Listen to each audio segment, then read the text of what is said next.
When you think about your ear, you definitely think about, oh, hearing. Okay, we're done. See you later. Just kidding. There's definitely more to the ear than just hearing. The ear is involved in receiving perceptions of sound, but it's also involved in receiving perceptions of balance or position in space. And so let's look at the anatomy of the ear so that we can identify how exactly it works. First of all, your ear has three parts.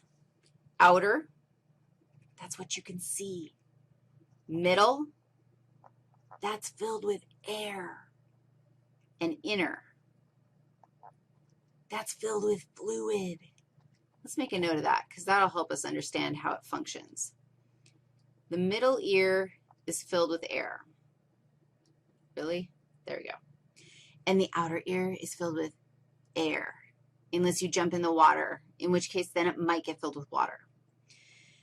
This big leaf-like thing is called the pinna. Here's your ear canal. What is our technical term for that? The external auditory meatus. The external auditory meatus, the EAM. The external auditory meatus travels all the way to what is this structure right here? That's your tympanic membrane. That's your eardrum. Eardrum is not good enough. Tympanic membrane. Your tympanic membrane separates the outer ear from the middle ear. Your tympanic membrane vibrates when sound waves hit it. Now, tongue was set up to receive chemical stimuli. Nose set up to receive chemical stimuli. Ear set up to receive mechanical stimuli. Sound waves. The sound waves, we're going to make them pink for fun because we have sound waves for fun, man. And they come in and they literally apply a force to your tympanic membrane. Your sound waves, most of the time, you can't actually feel sound waves. You can feel the air, but feel the mechanical vibrations that are making your sound when you talk. You can totally feel the vibrations here, and those vibrations come out, and the only reason why you hear anything is because my sound waves are going in and wiggling your tympanic membrane. Wow, that's really, like, intimate. A little disturbing, but we'll just stop right there. Your tympanic membrane starts wiggling.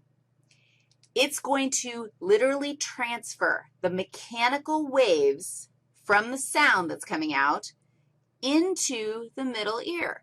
Now, if the waves just stopped, if we had just air between the tympanic membrane and our ultimate sensory structures, which are in the inner ear, then game over. You're not going to hear anything.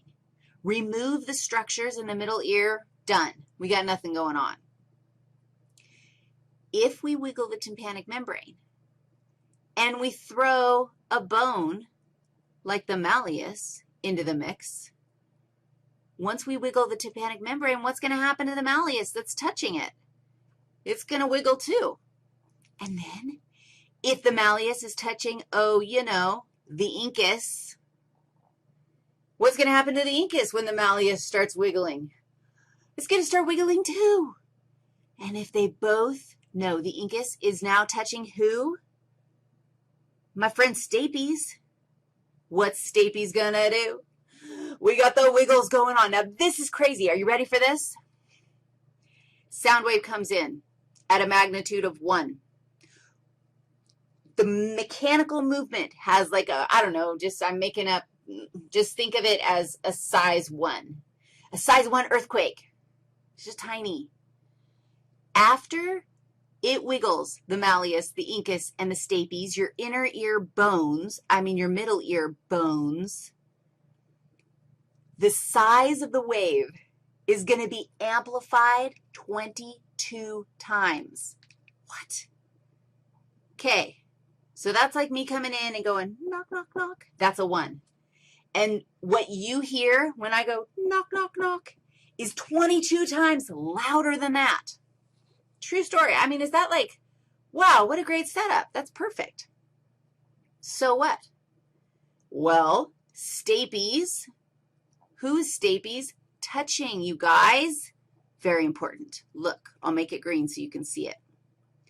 Stapies has its hands on another membrane called the oval window. This is the oval window. The oval window and the tympanic membrane are the two structures that separate or that create the boundary of the middle ear that is filled with air. If a window, a membrane, can vibrate the bones, which then vibrate a membrane, what is going to happen inside these fluid-filled structures? Dude, have you guys been to the Discovery Museum? That's like my kids, well, back in the day when I was staying home with them all day long, we'd ride the bus to the Discovery Museum, and we'd play with the water thing down there. And they had this, like, water wave maker, and, oh, hours my children could stay and make waves at the water wave maker. And you push the, I don't know, block in through the water, and it would make this great big wave. When I'm yelling at you like this, because it's so exciting, the oval window is going to vibrate. And what did I tell you was true about the inner ear? It's filled with fluid. It's like a wave maker. We just transferred the anatomy of your ear. Dude, this is so freaking cool. Transferred this mechanical sound waves into water waves inside your inner ear structures, which include your cochlea. Okay, we can't have it be that color because you can't see it. Let's try black. What? Novel idea. Cochlea. The cochlea looks like a little snail. And these guys have fluid filled in them also. These are the semicircular canals. Here comes the wave, a wave maker, because I'm yelling at you, and you hear me. So the waves come in, depending on how far the waves go up the cochlea, that will determine the pitch of the sound that you hear.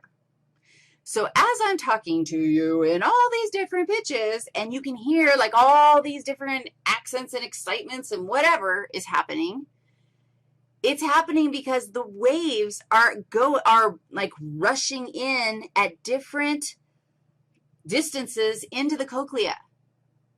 All right, it's a mechanical wave. Guess what? You've got cells lining the cochlea.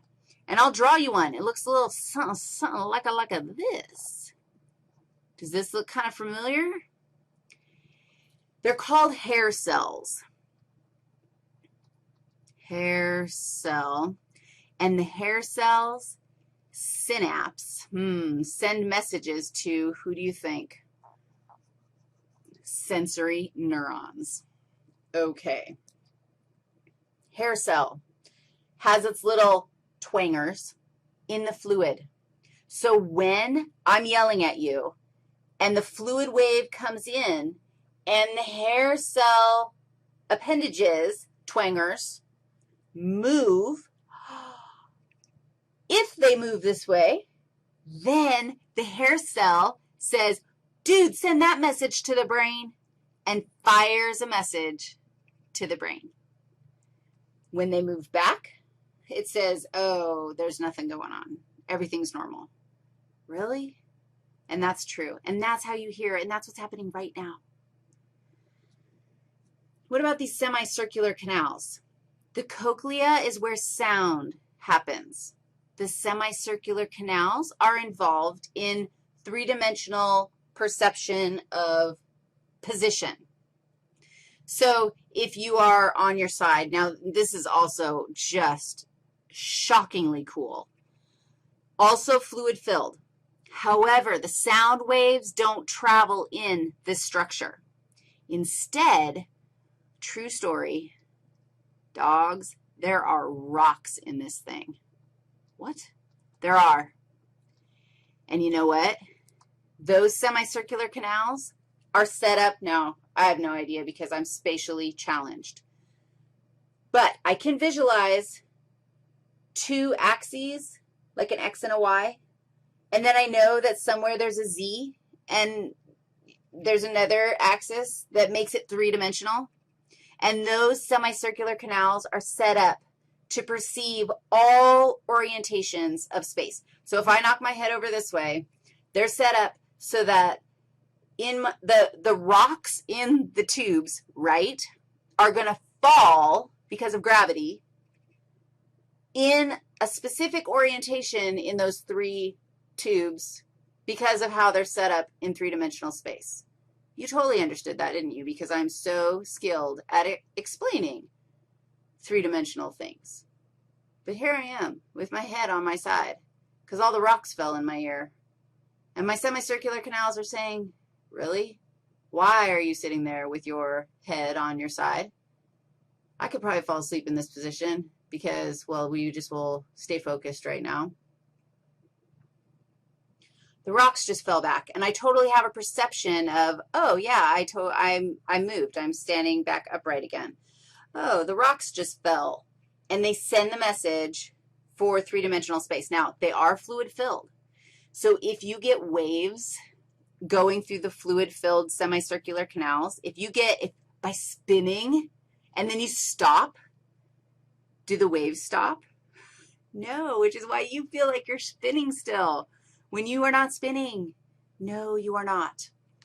Dude, the ear is amazing. Now, we have some information coming in regarding balance, perception, three-dimensional location in space.